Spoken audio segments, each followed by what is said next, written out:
Serious, what's the creepiest / scariest thing you've ever experienced in your life?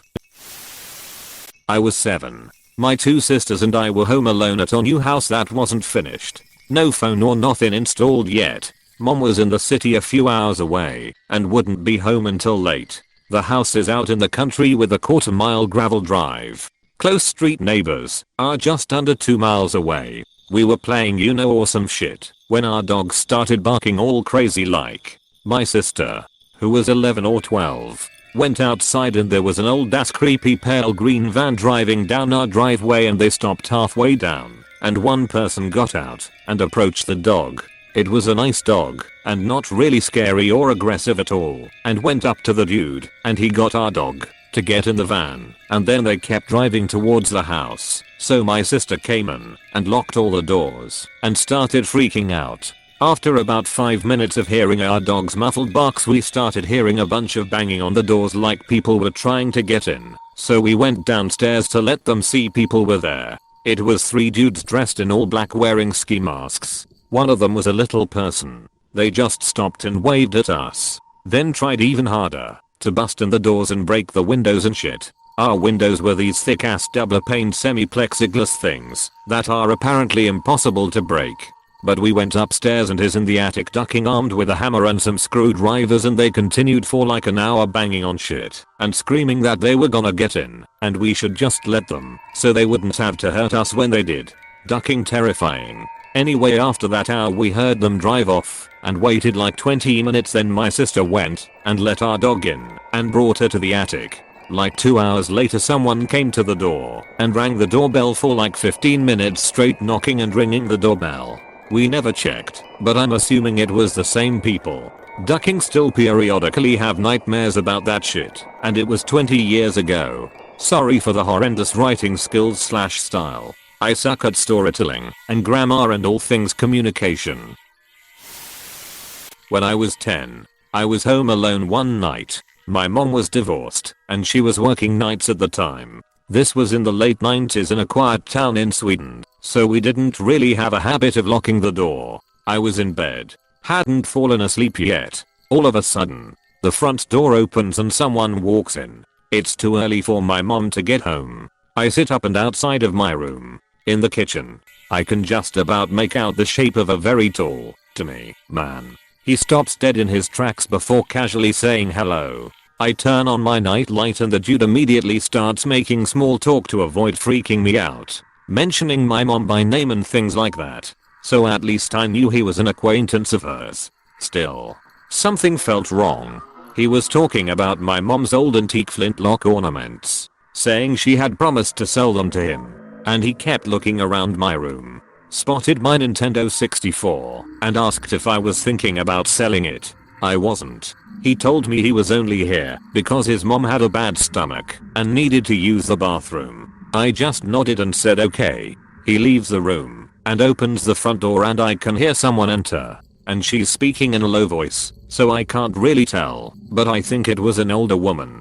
He pops his head back into my room and tells me I can go back to sleep and that they'll be out in no time. I'm a little scared still, so I do as he says, and I turn off the light and lay back down. For almost half an hour I can hear him moving around in our apartment before there's a flush of the toilet, and shortly after I hear the front door close. I get up, make sure there's no one else in the apartment, then I lock the front door and go back to sleep. Next morning when I wake up, my mom is wondering about some missing things. The duck is still RVCR. A couple of gold rings and my mom's silk pajamas. Standing on the front stoop of my apartment at 2 AM smoking a cigarette. Dead duck in silence the entire time I was standing there. All at once a train horn blows. The little 5-year-old girl next door screams and a wind gust comes out of nowhere slamming the open door against my shoulder. I swear to God for exactly 1 second I thought I was being attacked by a ghost. My heart was pounding, and I thought I was gonna cry. That shit probably took 2 years off of my life. For the record, little girl screamed probably cause her and her mama always stayed up late and were probably playing.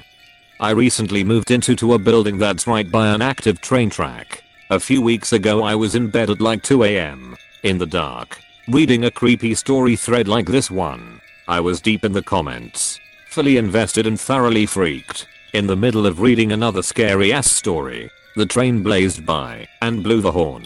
My heart nearly exploded.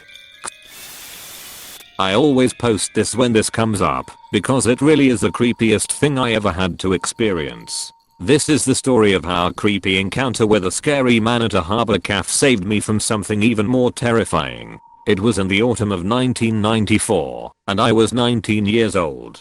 At the time my dad had been working for almost 6 months abroad, and I was planning a surprise visit.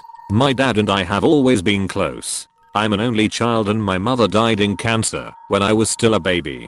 So it was just my dad and I really. A tiny little family, but he made up for it by being the most awesome parent ever.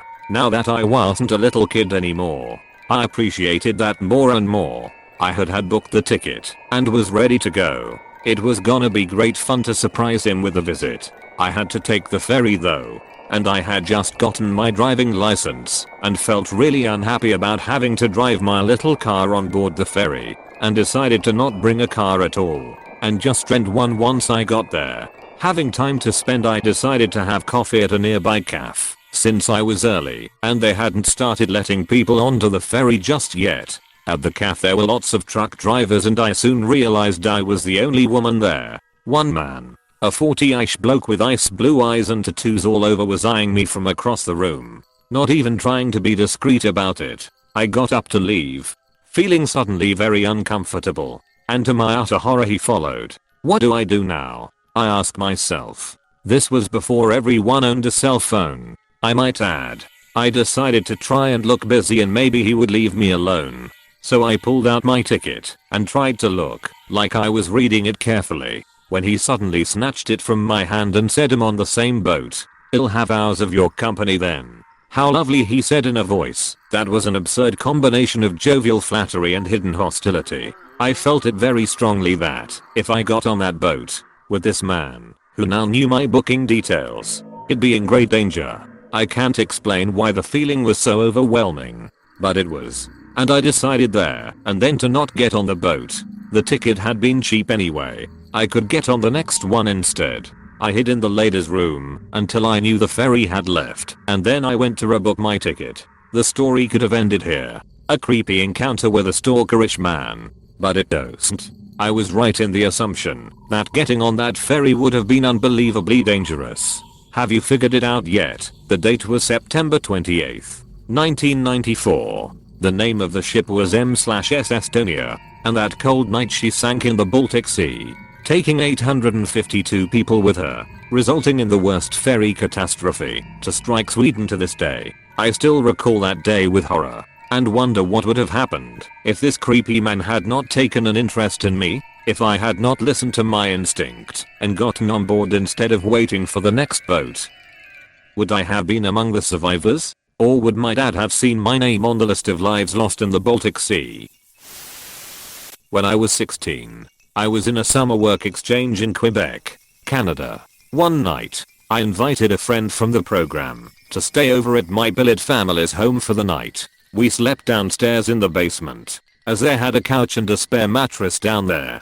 The actual event is quite fuzzy, but I remember waking up, sensing something was wrong. I looked up, and there was a shadowy figure/person standing above me, and the figure grabbed my breast. I didn't know how to react in my brain fog, and it seems the figure went back upstairs and out the front door. I laid there for a moment in the darkness and noted the stuffed animal I slept with. I was young, and it was from the boyfriend at the time, was several feet away from the head of the mattress. Once I was slightly more coherent, I began to shake and knew I had to let the billet parents know. I went up the stairs to the main floor and noticed the front door was wide open, with the sun just rising. This is when I realized that something ducky had happened. I hurried up to the top floor to where the bedrooms were and whipped on the light of the parents' room. I tried to explain that someone had been in the house and grabbed me, but keep in mind, I was a 16-year-old kid in a huge panic. My many years of French immersion in school did not teach me the French words for boob or home invasion. The billet mother seemed pretty pissed that I had woken them up. It took a lot of broken French and hand gestures to get the point across. They did contact the local police, and they sent an officer over who thankfully spoke English. Nothing ever did come from it, and my friend who had slept overslept through the entire thing. Almost 15 years later, and it still sticks with me. Alright. I don't usually reply to this stuff, but I got one. I'm about 16 at the time. Just relaxing at home alone watching TV in the dark with my bulldog named Holly. So we are laying together on the couch sharing snacks or whatever, and all of a sudden Holly gets up and slowly walks towards the hallway by the TV hunched over in attack mode. And I see his hair on his back stand up, and at the same time so does mine, and I'm covered in goosebumps and fear.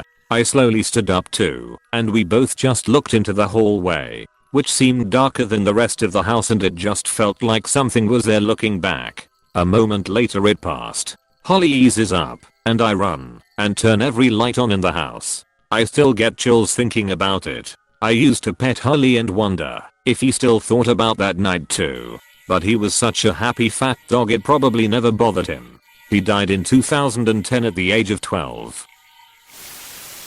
Back in the 1980s, growing up in suburban Chicago, my brother, some friends and I got into using the Ouija board. Of course, when our mom found out, she quickly condemned it.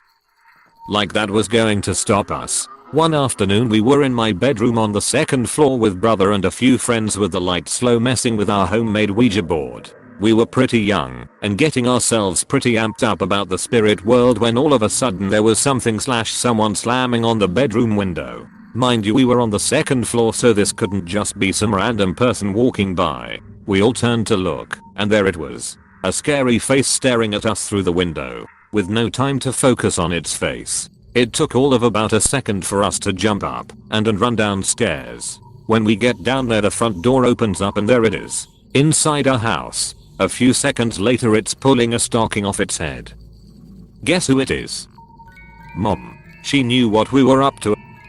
Went to the garage, got a ladder, put the stocking on her head, beat on our window, and took about 10 years off all of our lives. She was laughing hysterically. Good one, Mom. This was a long time ago. About 25 years ago. I had tree trimmers out at my house for the last 2 days. I lived alone at the time. I did have the presence of mind to set out some men's shoes on the porch, but after being there for 2 days, for someone who was paying attention, it was pretty obvious I was a single woman. The night the crew finished up, I was upstairs in bed. It was late. Around 1 AM. My car was in the driveway. My bedroom light was on, so it was obvious someone was home. I was in bed reading when I heard a noise downstairs. It was a familiar noise, but I couldn't quite place it. I laid there listening and heard it again, followed by the sound of things falling onto the floor. It hit me then what the noise was. One of my window screens being pushed open, followed by books I had lined up along the windowsill falling. I was totally frozen in fear for a minute, just laying there with all my senses on high alert. Then I heard another thumping noise, what I assume was the sound of feet landing on the wooden floor. There was someone in my ducking house. That's when I grabbed the bat I had next to the bed and went to grab the phone.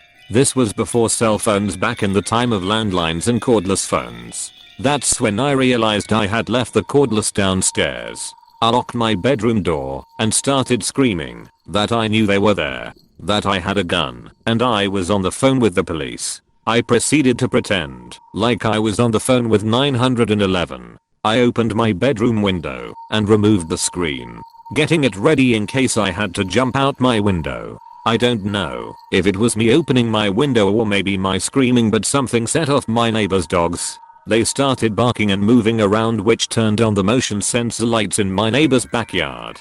I went to stand at my door with my ear pressed against it listening, still continuing my fake 911 conversation. It was an old house with wood creaky stairs, so if they started up the stairs I would hear them. It was dead silent. Then I heard scuffing noise, the sound of the window downstairs rattling, followed by the sounds of someone running beneath my bedroom window. Something scared him off, and he jumped back out the same window he came in.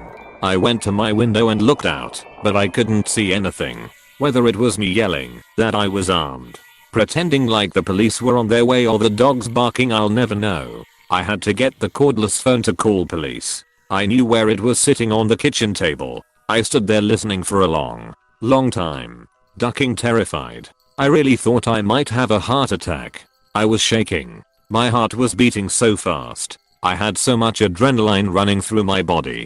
Finally I unlocked my door, had my bat at the ready, and I crept down the stairs, into the kitchen, grabbed the phone, and then I took off and ran up the stairs two at a time, locked the door, and called 911 and waited until they arrived. I walked with them while they inspected the house. The window in the study was standing open, the screen removed. Books I had lined up along the windowsill were scattered on the ground.